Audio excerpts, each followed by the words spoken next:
Eder. Mech. Pallister. Sebastiano Visintin nomina 2 nuovi consulenti e si difende dalle accuse.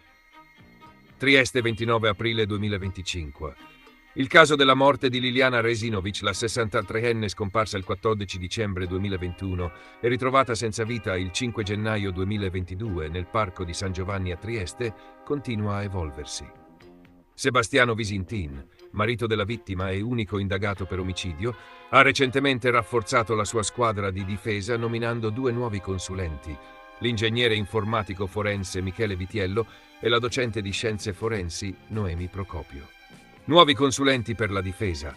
Michele Vitiello, con studio a Brescia, è noto per aver lavorato su casi di rilievo nazionale, tra cui quelli di Emanuela Orlandi, Denise Pipitone e la strage del Mottarone.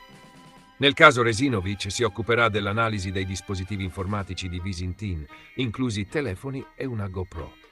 Noemi Procopio, docente alla Central Lancashire University nel Regno Unito, aveva già partecipato al caso effettuando uno studio sul microbiota per determinare l'epoca della morte di Liliana. Ora entra ufficialmente nel team di consulenti di Visintin. Questi 2 esperti si aggiungono al medico legale Raffaele Barisani, al biologo ed ex comandante dei RIS di Parma Luciano Garofano, già coinvolti nella difesa di Visintin. Le dichiarazioni di Visintin. In una recente intervista alla trasmissione Quarto Grado, Visintin ha espresso il desiderio di cremare la moglie per conservarne le ceneri in casa. Ha inoltre ribadito la sua totale estraneità ai fatti, affermando: «Gli inquirenti sono stati parecchie volte a casa mia, non solo il giorno della perquisizione, e hanno sempre controllato e guardato tutto. La sera in cui sono stato iscritto al registro degli indagati, sono venuti in forma quasi mirata». Le indagini in corso. La Procura di Trieste ha riaperto il caso nel 2024 dopo una nuova perizia medico-legale che ha escluso l'ipotesi del suicidio, indicando invece una morte per soffocamento. Questo ha portato all'iscrizione di Visintin nel registro degli indagati per omicidio.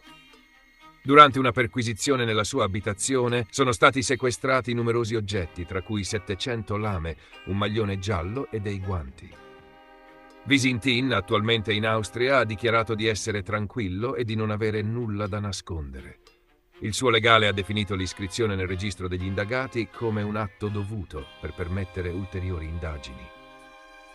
Le reazioni della famiglia. Sergio Resinovic, fratello di Liliana, ha denunciato all'ordine dei medici i 2 consulenti della procura per presunti errori nella prima autopsia, sostenendo che tali errori abbiano pregiudicato l'accertamento della verità per oltre 3 anni.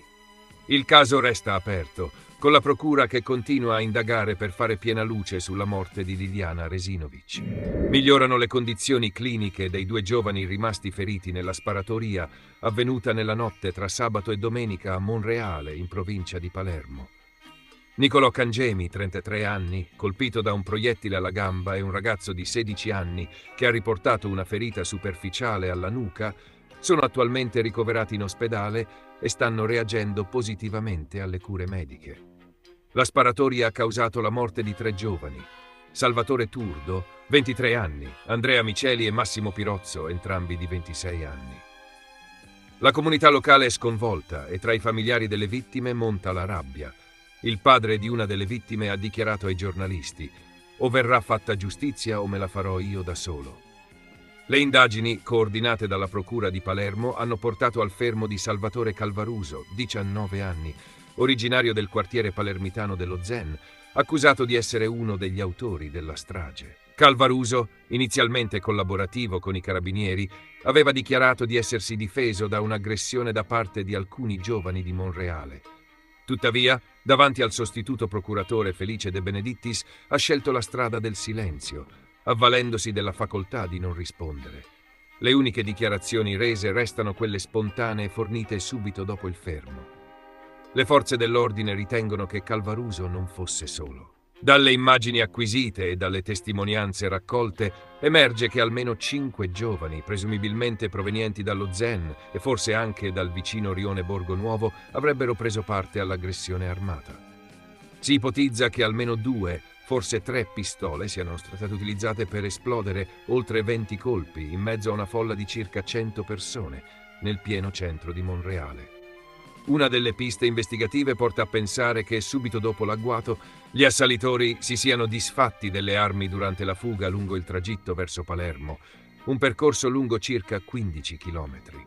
Contro Calvaruso si stanno accumulando elementi investigativi pesanti. Il giovane avrebbe ammesso di aver perso un paio di occhiali, identici a trovati sul luogo della strage e perfettamente corrispondenti a quelli visibili nelle sue foto profilo pubblicate sui social. 2 testimoni oculari, che restano anonimi per motivi di sicurezza, lo hanno riconosciuto attraverso immagini fotografiche come uno dei giovani armati che avrebbe fatto fuoco sulla folla.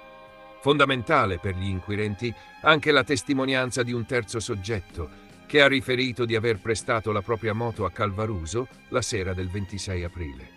Il giorno successivo, lo stesso Calvaruso avrebbe chiesto di denunciare il furto del mezzo perché aveva combinato un macello, ammettendo implicitamente di aver sparato e ucciso 2 persone.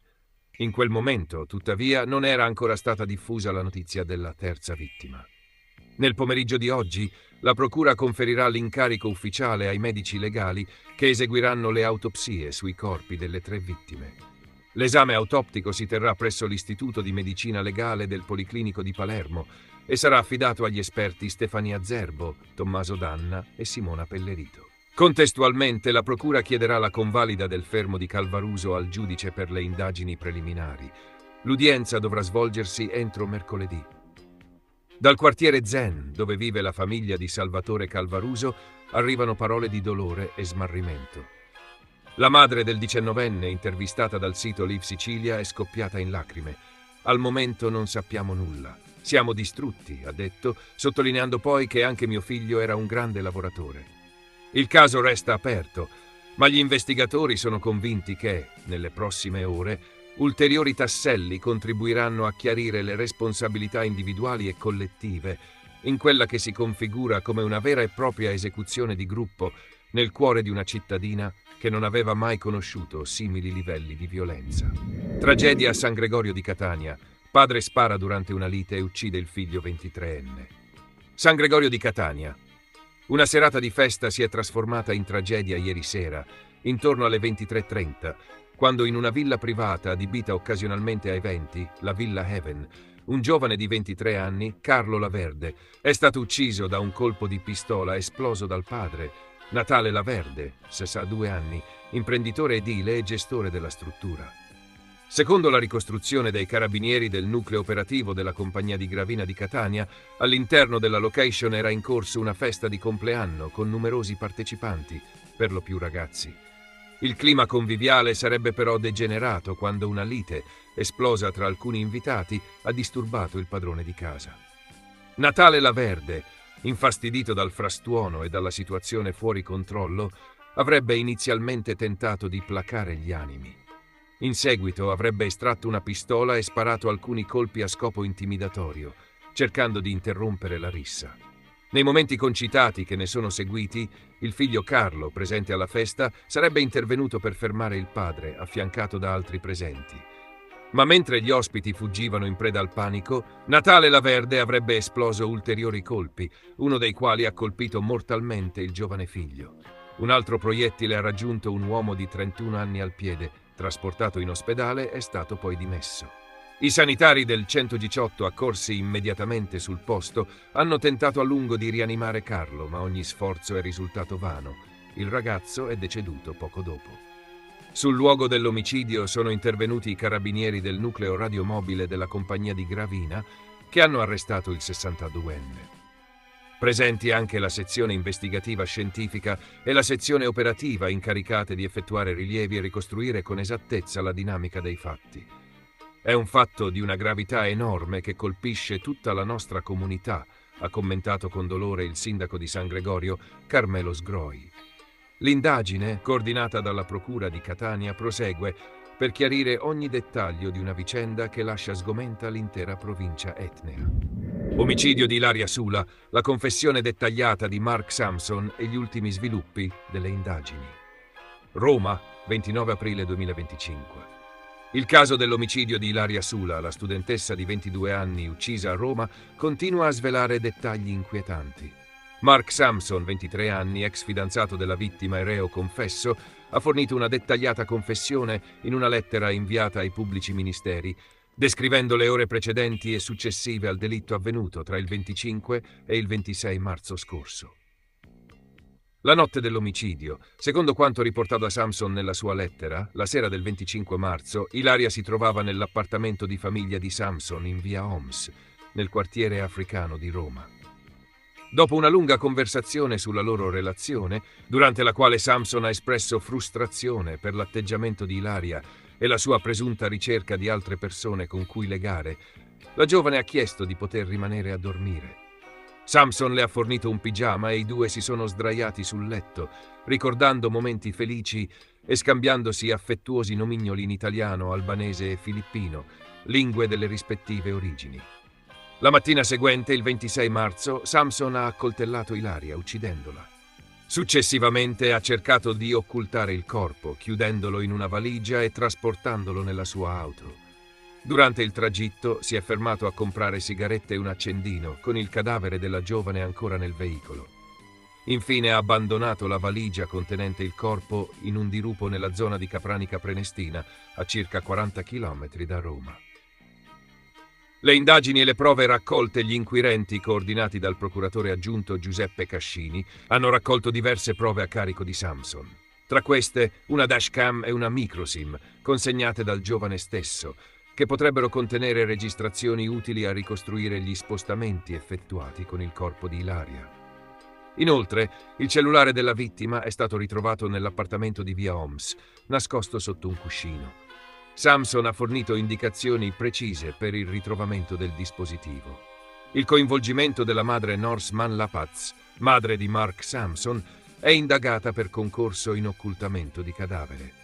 La donna è stata nuovamente interrogata questa mattina dalla squadra mobile della questura di Roma. Secondo il suo legale, l'avvocato Paolo Foti, l'interrogatorio ha avuto lo scopo di chiarire alcuni punti delle precedenti dichiarazioni. La madre ha ammesso di sapere dove si trovasse il cellulare di Ilaria, ma ha negato di essere a conoscenza del luogo in cui il figlio avrebbe portato il corpo. Le accuse e la situazione attuale. Mark Sampson è attualmente detenuto nel carcere di Regina Coeli con l'accusa di omicidio volontario aggravato dalla relazione affettiva e occultamento di cadavere. La madre, Norsman Lapaz, è indagata per concorso in occultamento di cadavere. Le indagini proseguono per chiarire ulteriormente la dinamica dei fatti e il coinvolgimento di eventuali altre persone. Il caso ha suscitato profonda commozione e indignazione nell'opinione pubblica, evidenziando ancora una volta la necessità di affrontare con decisione il fenomeno della violenza di genere e dei femminicidi. Francesco Di Viesti, 26 anni, trovato morto, il corpo semicarbonizzato scoperto nelle campagne di Canosa di Puglia, 29 aprile 2025. È stato ritrovato senza vita Francesco Di Viesti, il giovane parrucchiere di Barletta scomparso la sera del 25 aprile. Il suo corpo, semicarbonizzato, è stato scoperto nelle campagne in contrada Femmina Morta, tra Canosa di Puglia e Minervino Murge. Il ritrovamento è avvenuto grazie agli agenti della polizia e ai carabinieri, impegnati nelle ricerche da giorni dopo la denuncia di scomparsa presentata dai familiari. Accanto al cadavere sono state rinvenute alcune taniche contenenti presumibilmente liquido infiammabile, elemento che rafforza l'ipotesi di un possibile omicidio. Le indagini sono in corso per determinare le cause del decesso e ricostruire gli ultimi movimenti del giovane. Francesco, padre di un bambino di 9 anni, era uscito di casa intorno alle 20:30 del 25 aprile. L'ultima sua apparizione è stata registrata dalle telecamere di sorveglianza del barber shop dove lavorava con il padre, intorno alla mezzanotte dello stesso giorno. Da quel momento il suo telefono risultava spento e ogni tentativo di contatto da parte dei familiari è stato vano. Nel pomeriggio del 25 aprile, prima della scomparsa, Di Viesti era stato in compagnia di un coetaneo, poi fermato dai carabinieri nella stessa giornata per motivi personali. Non è ancora noto se le due vicende possano avere un collegamento. La comunità locale è sconvolta dalla notizia. Nel 2016 Francesco e suo padre Carlo si erano distinti per un gesto di grande solidarietà, offrendo gratuitamente i loro servizi di parrucchiere agli sfollati di Arquata del Tronto. una delle località più colpite dal terremoto che devastò il centro Italia. Le autorità stanno esaminando le immagini delle telecamere di sorveglianza e raccogliendo testimonianze per fare luce sulla vicenda. Si attende l'arrivo del magistrato di turno per ulteriori accertamenti. Ehi, non dimenticare di iscriverti a questo canale.